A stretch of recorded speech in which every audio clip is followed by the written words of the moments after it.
Gutom na si Duray, Mama Duray na. Ha, kag si Emma at saka si Tagpi-Tagpi at saka si Whitey. Ay, gutom na. Ay, bumaba na si Duray. No, mamaya ka na, Duray. Tinakpan mo naman yung mga baby mo, oh. Hi, gutom na daw sila. Hingi kami food, mama. Ala, hingi daw food.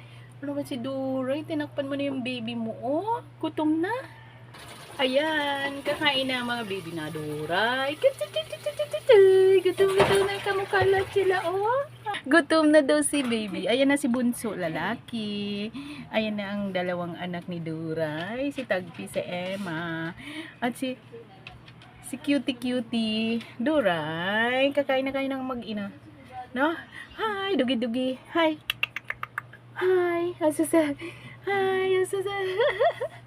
Magkamuka. Ay, gutom na talaga. Hi. O, sige na. Kain na. Alang, cute. Hi, Tagpi. Ay, si Balat, oh. Ay, Balat ang mata. Hi, Tagpi. Si Tagpi, kag si Litlit. Oh, si Litlit na lalaki, liit-liit. Ayan yung aking mga alaga. Aking aso. Ayan. Kakain na. Tapos ito pasaway kong mingming na si ito, oh. Ha?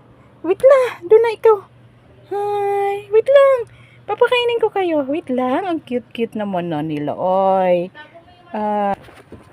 Ay. Ubos na? Ang bilis naman na kumain na. Ubos na agad. Ay, sus. Hala.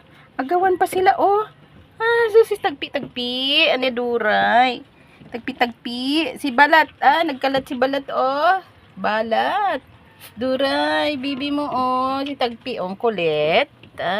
Si Tago, si Liit. Nagtago kasi inaagawan niyo si Liit. Yan, guys, yung aking mga dugi. Namimiss ko silang lahat. Kasi po, pinamimigay na po sila. At saka yung nanay sinurrender na dahil walang space. Bawal din kasi palalabasin yung mga aso. Yan lang, guys. Thank you for watching.